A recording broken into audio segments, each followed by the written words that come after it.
انتظامیہ پر قدرتی گیس کی سپلائی لائن میں مہنگی ترین مصنوعی گیس کی بھاری بھرکم مقدار شامل کرنے کا دباؤ تھا۔ ہم نے آپ کے سامنے ایکسپوز کیا پاکستان میں پہلی بار کہ چینی کی قیمتوں کو کس طرح سے مینوپلائز کیا گیا۔ سیاست سے وابستہ خاندانوں سے منسلک شوگر مل مالکان اور تاجروں کو اربوں کا فائدہ پہنچایا گیا۔ چینی کی قیمتوں میں اضافے کا منصوبہ گزشتہ سال بنایا گیا، جبکہ پاکستان کی سالانہ شوگر رپورٹ 2009-2010 میں 7 لاکھ ٹن چینی کی قلت کا امکان بتایا گیا تھا۔ اہم حکومتی شخصیات کی خفیہ اور مؤثر مدد سے چینی کی تجارت سے وابستہ افراد کی محتاط حکمت عملی کے ذریعے اقتصادی رابطہ کمیٹی کے احکامات کو نظر انداز کر دیا گیا۔ اسی پروگرام میں ہم نے سب سے پہلے آپ کو کرائے کے بجلی گھر کے اسکینڈلز کے بارے میں آگاہ کیا تھا، اور اگست 12 کو ہم نے بتایا تھا کہ رواں سال کے آخر تک ملک میں لوڈ شیڈنگ کے خاتمے کے لیے چند اہم حکومتی شخصیات 200 ارب روپے کے کرائے کے بجلی گھروں میں انتہائی دلچسپی لے رہی ہیں۔ کرائے کے 14 بجلی گھروں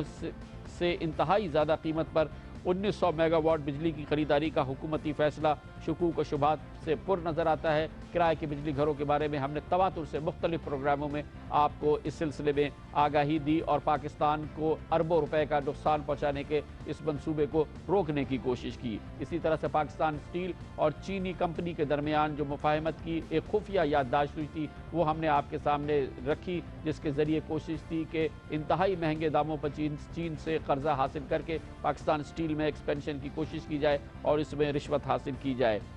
اسی کے علاوہ ہم نے آپ کو بتایا کہ کس طرح سے چینی کے بحران کی تحقیقات کو روکنے کی کوشش کی گئی اور ای سی سی کو ناکارہ بنا دیا گیا۔ اس کے لیے طاقتور سیاسی لابی نے کس طرح سے کام کیا، وہ بھی ہم نے آپ کو اسی پروگرام میں بتایا، تاکہ آپ کو آگاہی ہو کہ پاکستان میں فیصلہ سازی کیسے ہوتی ہے۔ کراچی پورٹ ٹرسٹ کی زمین کو ہضم کرنے کے لیے جب طاقتور افراد سرگرم ہوئے، وہ بھی ہم نے آپ کے سامنے پیش کیا۔ نچلی مارکیٹ کی سطح پر 72 ارب روپے کی اس زمین کو $1 ارب سے زائد کی آمدنی ہو سکتی تھی، لیکن اسے چند افراد کے حوالے کرنے کا منصوبہ بنایا گیا اور اس پر قبضہ کرنے کی کوشش کی گئی، جو کہ ہم نے آپ کے سامنے ایکسپوز کیا۔ قومی اہمیت کے اہم ترین مسائل پہ ہم نے آپ کو آگاہی دی، خاص طور پر کیری لوگر بل کے حوالے سے جو توہین آمیز شقیں کیری لوگر بل میں شامل کی گئی تھی، اس کے اثرات پاکستان کی قومی سلامتی پر کیا ہو سکتے ہیں، وہ ہم نے بتایا۔ ہم نے آپ کو بھی بتایا کہ یہ بھی بتایا کہ اندھیر نگری چوپٹ راج کے تحت سندھ میں 8 ارب روپے کی زمین کس طرح سے 15 کروڑ روپے میں دے دی گئی۔ سپریم کورٹ آف پاکستان نے اس کا نوٹس لیا، الحمدللہ یہ سودا روک دیا گیا۔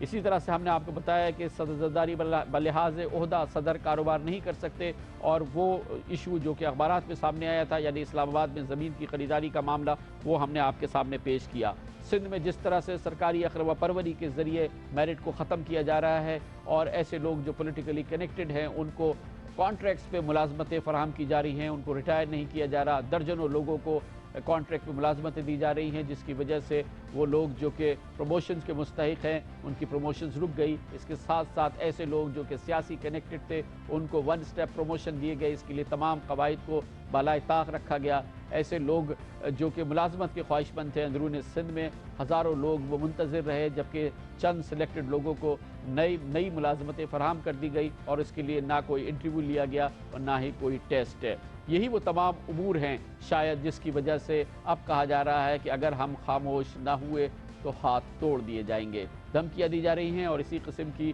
ایک دھمکی موصول ہوئی اخبار دی نیوز کے ممتاز ایڈیٹر انویسٹیگیشن انصار عباسی کو بھی، اور اطلاعات کے مطابق جو دھمکیاں ان کو ملی ان میں سے ایک دھمکی ایسی تھی جس میں ان کی سیکنگ، ان کی ملازمت سے خاتمہ اور ان کی موت کی تمنا کی گئی تھی۔ یہ میسج جو ٹیکسٹ میسج تھا یہ ٹریس ہوا پاکستان پیپلز پارٹی کی سیکرٹری اطلاعات محترمہ فوزیہ وہاب کے صاحبزادے تک۔ اس معاملے پر بات کرنے کے لیے اور پاکستان میں جو دھمکیوں کا یہ سلسلہ شروع کیا گیا ہے خاص طور پر میڈیا کے حوالے سے، اس پر بات کرنے کے لیے ہمارے ساتھ ہیں جناب انصار عباسی۔ انصار عباسی صاحب، یہ